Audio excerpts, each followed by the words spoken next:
하나님 아버지, 우리 교회에 기둥으로 세우신 우리 귀한 장로님들, 하나님 앞에 이렇게 귀한 찬양을 드렸습니다. 이 찬양의 고백을 들으시며 하나님, 우리 장로님들의 가정과 자녀들과 삶을 복주시고 형통케 하셔서 하나님, 우리 교회에 든든하게 버텨내고 우리 교회를 든든하게 받쳐줄 수 있도록 주님 성령으로 충만케 하여 주시옵소서. 이제 이 시간 우리 또한 말씀을 듣고자 합니다. 하나님의 말씀 가운데 하나님 생명의 능력을 우리 가운데 부어주셔서 이 말씀을 들으면서 우리의 모든 고민과 염려가 다 해결되게 하여 주옵시고, 하나님 우리의 몸의 병들이 낫게 하여 주옵시고, 우리의 마음속에 있는 어둠이 사라지게 하여 주옵소서. 예수 생명을 우리 가운데 부어 주시옵소서. 사무엘이 주의 말씀 앞에 엎드려 주의 종이 오니 말씀하옵소서, 말씀을 듣겠습니다, 말씀대로 살겠습니다 고백한 것처럼 이 시간 우리도 주의 말씀 앞에 엎드려 싸우니 주님 말씀하여 주시옵소서. 예수님의 이름으로 간절히 기도하옵나이다. 아멘. 할렐루야. 주일 2부 예배에 오신 여러분을 주님의 이름으로 환영하고 축복합니다. 우리 성경책 가슴에 안고 한 목소리로 우리의 믿음을 선포하며 고백합니다. 나는 예수님을 구주로 믿습니다. 나는 구원받았습니다.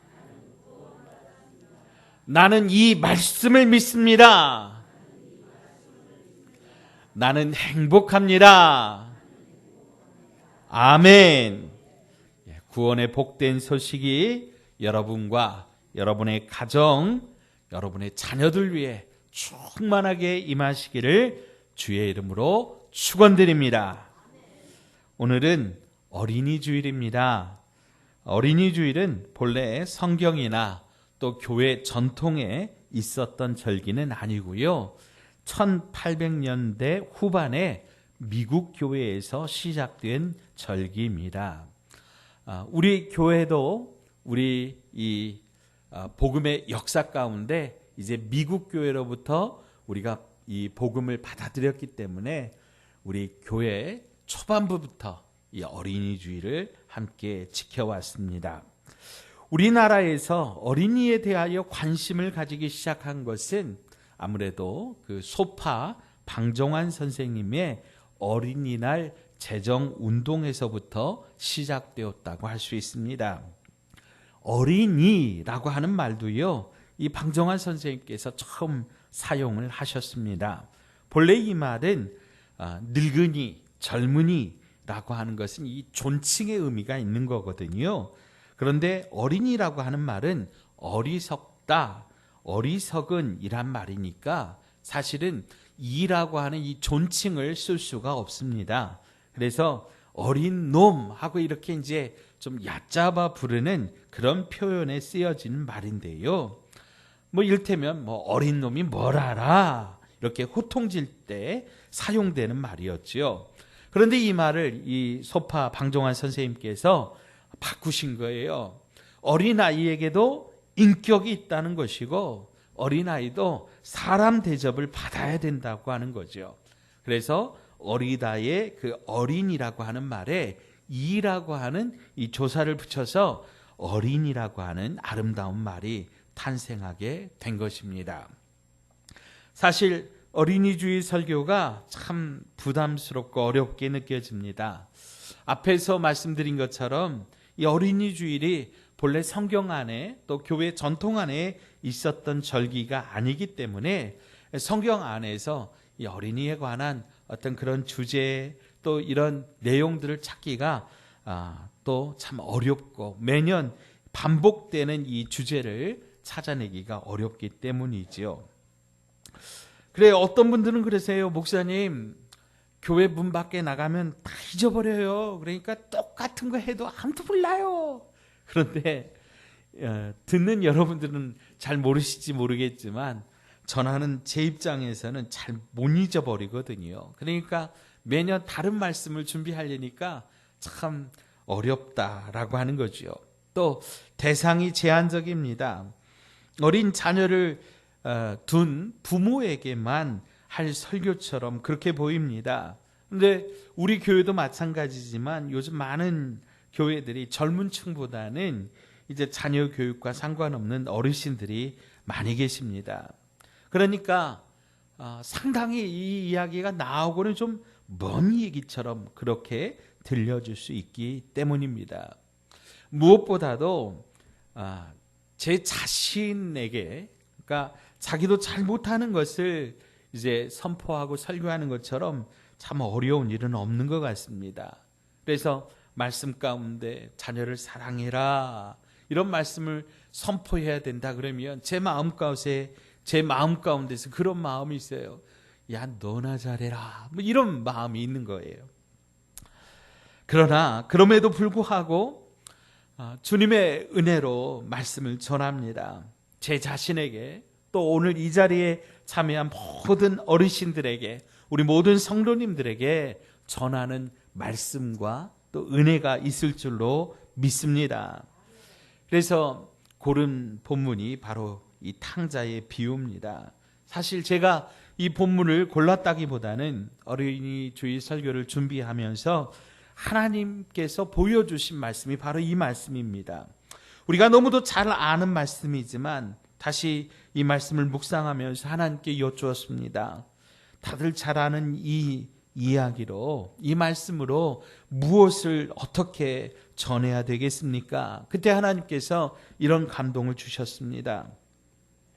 탕자 같은 아들을 둔 아버지의 마음은 어떠했을까? 바로 거기에 자녀를 사랑하는 참 사랑의 원리가 담겨 있지 않겠느냐.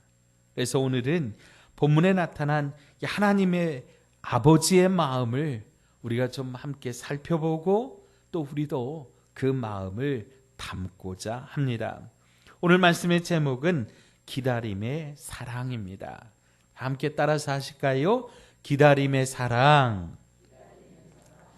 예, 이 제목에 이미 좀 내포가 되어 있습니다. 기다려주는 것이 사랑이라고 하는 거죠. 또 우리 오늘 본문에 나타난 하나님의 사랑은 바로 그 기다려주는 사랑이라고 하는 것입니다. 자, 그러면 기다리는 사랑은 과연 어떤 사랑일까요? 첫째, 기다림의 사랑은 관용과 배려의 사랑입니다. 오늘 이 본문의 둘째 아들의 요구는 사실 무례한 정도가 아니라 폐륜으로 보아도 될 그런 수준의 아이, 그런 수준의 사람입니다. 이 탕자의 나이를 추측해 볼 때 아마 13살에서 16살로 그렇게 추정하는데요. 당시 유대인들의 결혼 정년기가 18살에서 20살이었다 그래요. 좀 서둘렀던 사람은 아마 뭐 14살, 15살 그런 10대 후반에 결혼을 시켰답니다. 그래서 아버지의 나이가 빠르면 40대 초반, 그리고 보통은 40대 중후반으로 그렇게 볼 수 있지요. 당시 유대 사회에서는 부모가 자녀에게 유산을 물려줄 때는 장남이 동생들의 2배를 받았고요. 동생들이 나머지를 가지고 나누는 식으로 유산을 분배했다고 합니다. 그러니까 형제가 둘이었으니 둘째는 3분의 1 정도의 유산을 받을 수 있었을 겁니다. 그런데 보통 유산이라고 하는 것이 부모가 돌아가셨을 때 자식에게 분배되는 게 상식이었고, 부모가 살아계셨을 때 유산 분배가 이루어지더라도 부모가 돌아가시기 전까지는 그 유산의 소유권과 처분, 그 관할은 부모에게 있었다라고 하는 거죠. 부모 살아생전에 미리 재산을 달라고 하면 한 9분의 2 정도 그렇게 주는 것이 관례였고, 여전히 그 재산도 부모에게 처분권이 또 관리권이 있었다라고 하는 겁니다. 그런데 이 둘째 아들은요, 부모에게, 아버지에게 재산을 달라고 하고 얼마 되지 않아 그 재물을 다 처분해 가지고 부모의 눈에 띄지 않는 먼 나라로 떠나버렸다라고 하는 겁니다. 자기 의무대로 재산을 처분하고 떠난 것은 아버지를 무시한 처사인 거지요. 아버지를 죽은 존재로 생각한 겁니다. 사실 재산을 요구할 때 이미 그의 태도는 아버지 빨리 죽으세요. 빨리 돌아가시고 내가 아버지의 재산 가지고 내 맘대로 쓸 수 있도록 아버지 상관하지 마시고 나에게 관여하지 마세요. 이렇게 말하는 것이나 다름없었다라고 하는 거예요. 며칠 전 참 가슴이 답답하고 슬픈 뉴스를 보았는데요. 딸이 엄마가 연락이 안 된다고 이제 경찰에 신고를 한 겁니다. 그러니까 경찰이 이제 강제적으로 엄마 집을 찾아가서 문을 열고 그렇게 수색을 해보니까 엄마와 손주의 시신이 안방 장롱에서 나온 거예요. 범인이 누구였을까요? 아들입니다. 40대의 아들이 70대의 엄마와 12살 먹은 자기 아들을 죽이고 자신은 어떤 여자와 여관에 함께 있다가 붙잡혔어요. 경찰이 물었어요. 엄마를 왜 죽였냐고. 근데 아니 그 나이 먹었으면은요, 여러분 엄마한테 돈 탈 나이입니까? 용돈을 드려야 될 나이입니까? 그것도 엄마가 자기 자식을 키워주고 있잖아요. 그러면 달달이 좀 생활비라도 드려야 되는데 돈 달라고 엄마한테 그렇게 떼를 쓰다가 엄마가 너 줄 돈 없다 그러니까 70대 어머니를 죽이고 그리고 12살 먹은 자식도 죽이고 그 집에서 자기는 다른 여자하고 며칠 살다가 시신이 썩어가지고 막 냄새가 나니까 비닐에 담아서 안방 장롱에다 감추고 그렇게 도망해서 그렇게 잡힌 거예요. 여러분 세상에 이런 천인공노할 일이 있을 수가 있는지 정말 말이 안 나옵니다. 그런데요 여러분, 이게 성경에 나온 이런 이야기, 오늘 우리가 함께 읽은 이 이야기도 바로 그와 같다라고 하는 거예요. 아버지가 두 눈 시퍼렇게 뜨고 살아있는데 아버지한테 재산을 갖다고 재산을 달라고 덤비더니 그리고 그 재산을 아버지 앞에서 다 팔아가지고 아버지 눈 띄지 않는 곳에 도망가 버린, 이것이 바로 이런 앞에서 제가 말씀드린 그런 것만 페륜이 아니라 바로 오늘 성경의 이야기도 이런 페르나와 같은 그런 이야기라고 하는 거죠. 그런데요, 오늘 성경에 나오는 아버지는 그 모든 것을 용납하고 그것마저도 거기까지도 허락하셨다라고 하는 거예요. 바로 이것이 예수님께서 우리에게 보여주신 하나님 아버지의 마음입니다. 여러분, 우리라면 어땠을까요? 우리는 이런 관용적인 넓은 사랑이 가능할까요? 말도 안 되지요. 아버지 무시하는 태도는 고사하고 우리는 내 자녀를 망가질 위험 속에 내보내는 것 자체가 용납이 안 되지요. 돌이켜보면 우리의 사랑은 그런 것 같습니다. 항상 부모의 기준에 맞추는 거죠. 자식들을 내 틀에 맞추어서 사랑한다고 하는 것인데 자녀가 원하는 것을 배려하기보다 자녀의 미래를 위한다고 하는 마음에서 정말 부모의 기준에 맞춰서 간혹 그런 경우 있어요. 이제 자녀가 결혼한다고 결혼 상대자를 데리고 왔는데 부모가 보기에 마음에 안 드는 거예요. 뭐가 마음에 안 드냐? 다른 것들은 뭐 다 괜찮아요. 믿음도 좋고 신앙 좀 열심히 살고 그러는데 제일 중요한 게 부모의 기준에 보니까 그게 미달이에요. 뭐예요? 직장이 안 좋아요. 그래서 부모가 반대를 하는 거예요. 결사 반대하는 거예요. 그래갖고 거기를 강제로 찢어놔요. 그런 경우가 여러분 있어요, 없어요? 있어요. 우리 주변에 종종 그런 일들이 있어요. 그런데요, 여러분, 심리적 관점에서 보면 아이들이 자기의 소망, 자기의 관심, 자기의 타고난 강점을 지지받지 못하면 자기 확신성이 자라지 못한다라고 해요. 자존감이 성숙하지 못하는 거죠. 그래서 이런 아이들은 커서도 어린 아이와 같은 미성숙한 모습을 보인다 그래요. 그래서 어른 아이가 되는 거죠. 오늘 본문에서 아버지가요, 둘째 아들을 요구를 묵살해서 아마 강제적으로 집에 묶어둘 수 있을 거예요. 그러면 이 둘째 아이의 그 몸은 아버지 곁에 있지만 그의 마음이 망가지는 것은 막을 수가 없다라고 하는 거죠. 그렇다고 해도 이렇게 자녀에게 그러한 모든 것들을 허락하는 아버지의 모습을 갖는 것은 사실 우리가 쉽지 않다라고 하는 거죠. 오늘 본문에 이 아버지의 모습에서 드러나는 하나님의 사랑은 사실 태초부터 우리에게 보여주신 하나님 아버지의 모습입니다. 하나님께서 선악과를 왜 만드셨느냐? 바로 이 사랑의 관점에서 우리가 바라보아야 이해가 됩니다. 하나님은 우리를 하나님의 명령대로 따르는 로봇이나 꼭두각시로 만들지 않으셨다라고 하는 거예요. 우리에게 죄 지을 가능성까지도 만들어 두신 거예요.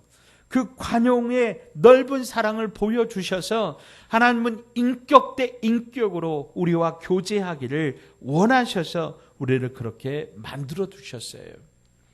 그리고 비록 에덴 동산에서 선악과를 따먹고 내어 쫓기지만 쫓아내시면서도 그냥 내보내지지 않으시지요. 예, 우리 인간이 처음 입었던 옷이 뭐예요? 나무 잎사귀죠. 그죠? 나무 잎사귀로 막 옷을 만들어서 입었는데 하나님께서 에덴 동산에서 나가는 이 아담과 하와를 위해서 가죽 옷을 지어 입히세요. 여러분, 요즘에도요, 가죽 자켓 얼마나 비쌉니까? 예, 무스탕. 혹시 무스탕 가지고 계신 분 계세요? 뭐 백화점에 뭐 보니까 뭐 1,500만 원, 2,000만 원, 모피 그 가지고 뭐 그런다 그래요. 그런데 중요한 것은요, 하나님께서 아담과 하와를 위하여 한 생명을 희생시키셨다는 것이 바로 여기 담겨 있는 이야기입니다. 그것은 하나님 아버지께서 하나밖에 없는 외아들 우리 주 예수 그리스도를 아담과 하와, 즉 우리 인간을 위하여 희생시키시면서 그 죄를 덮어주셨다라고 하는 것이 바로 이 에덴 동산에 그 담긴 아름다운 하나님의 사랑 이야기입니다. 하나님은 그렇게 특별히 우리를 기다리시며 관용하시며 배려하시며 사랑하셨습니다. 자, 두 번째로 기다림의 사랑은 간절함과 고통의 사랑입니다. 아버지의 이 넓은 관용의 사랑은 굉장히 고통을 수반하는 사랑이었습니다. 자식을 그래 네 마음대로 한번 나가봐라. 자식에게 그렇게 다 내어주고 자식에게 허락했지만 하나님 아버지는 그때부터 오늘 본문의 아버지는 그때부터 그 마음이 정말 아프고 쓰디쓴 고통의 시간을 가졌다라고 하는 거예요. 오늘 아버지의 마음을 한마디로 표현하는 구절이 20절입니다. 이에 일어나서 아버지께로 돌아가니라. 아직도 거리가 먼데. 아멘. 저는 이 구절 하나가 아버지의 마음 그 사랑을 다 표현하고 있다고 생각합니다.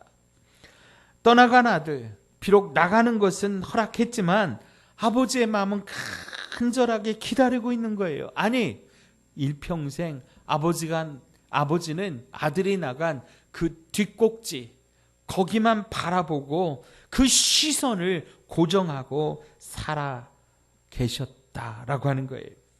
혹시 여러분 자녀를 잃어보신 경험이 있으신지요? 짧은 시간이나마 저도 그런 경험이 있습니다. 아이들과 함께 놀러 나갔는데 다른 아이들은 다 있는데 제 아이가 없는 거예요. 점점 가슴이 뛰기 시작하고 불안함이 엄습하는 겁니다. 그런데 다행히도 어떤 아주머니가 울고 있는 아이를 보고 너 왜 울고 있냐고 그렇게 물어보고, 그리고 다니고 있는 어린이집에 전화를 해서 어찌어찌 해서 아이와 연결이 되어서 아이를 찾은 겁니다. 지금도 아내와 함께 그때 그 이야기를 하면 막 가슴이 벌렁벌렁합니다. 그야말로 오늘 아버지가 아이를 찾고 아이 돌아와서 아이를 찾고 사람들에게 하는 말 24절에 이 내 아들은 죽었다가 다시 살아났으며 내가 잃었다가 다시 얻었노라. 그 마음의 실감이 납니다. 아버지는 아들이 돌아올 때까지 발을 편히 뻗고 주무신 적이 없습니다. 인기척만 나면 문을 열어보는 겁니다. 아버지의 시선은 큰 아들이 돌아올 바로 그 언덕을 바라보고 있는 것입니다.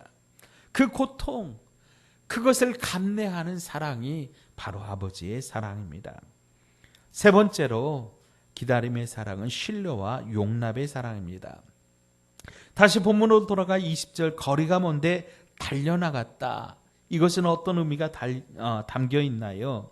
먼저 아버지는 아들이 돌아오기를 간절히 바라며 살았다는 뜻이고 또 그 바람이 현실이 되어 돌아올 것을 믿고 신뢰했다라고 하는 거예요.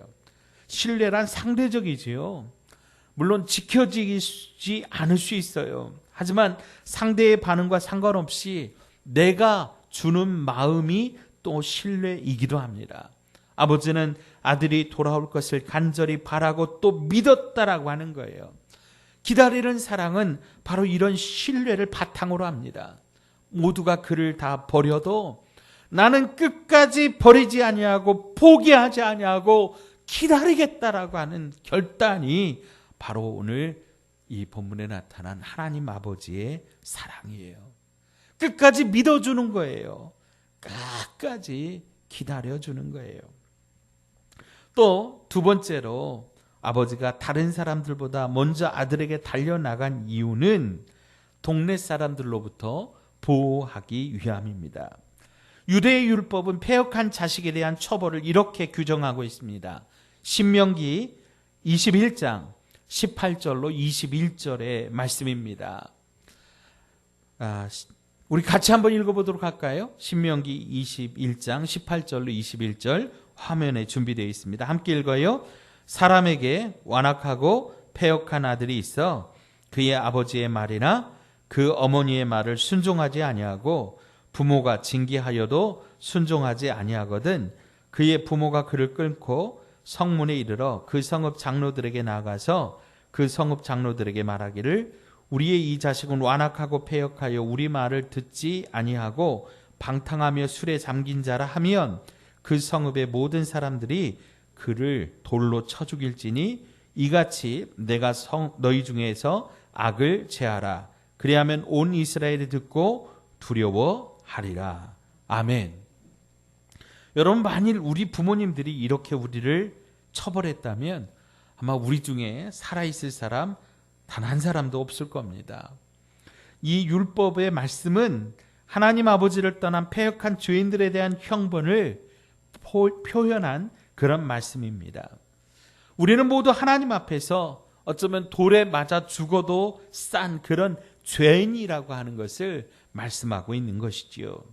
아무튼 유대인들은 아버지에게 불순종하고 아버지의 마음을 아프게 한 자식들은 돌로 쳐서 죽여도 된다고 하는 이런 가부장적 사고 가운데 생활을 하고 있었습니다. 이런 문화사회적 배경 속에 살고 있던 사람들에게 예수님께서 이 이야기를 꺼내셨을 때 이 이야기를 듣고 있던 바리새인들과 서기관들은 아마 이 비유에 등장하는 둘째 아들의 이야기를 들으면서 크게 분노했을 겁니다. 아니, 저런 못된 놈을 봤나? 세상에 아버지가 돈을 시퍼렇게 저렇게 살아계신데 감히 유산을 달라고, 그리고 그걸 지 맘대로 처분하고 이방 나라로 도망갔다고, 이것을 그들의 상식으로 하자면 돌에 맞아 죽어 합당한 죄였다라고 하는 거예요. 그리고 그런 자식은 아버지를 죽인 자식으로 취급받아도 무방한 그런 시대였다라고 하는 거죠.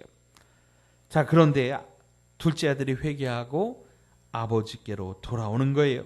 바로 그때 아버지가 아직도 거리가 먼데, 집에서 거리가 먼데 아버지가 미리 동네 사람들 중에 그 어느 누구보다도 멀리 있는 그 아들에게로 달려가서 그 아들을 맞이하는 겁니다. 당시 유대 사회는 우리 조상들과 마찬가지로 어른이 경박스럽게 뛰는 것을 아주 천박하다는 일로 간주했다 그래요. 그런데 아버지가 아들을 확인하자마자 냅다 뛰어간 겁니다. 왜요? 아니, 그보다 먼저 이 둘째가 아버지가 사는 동네로 돌아갔다는 예수님의 말씀을 들은 바리새인들과 서기관들이 어떤 장면을 기대하고 있었을까요? 동네 사람들에게 발견된 둘째가 동네 사람들에 의하여 돌에 맞아 죽는 장면을 아마도 그들은 떠올렸을 겁니다.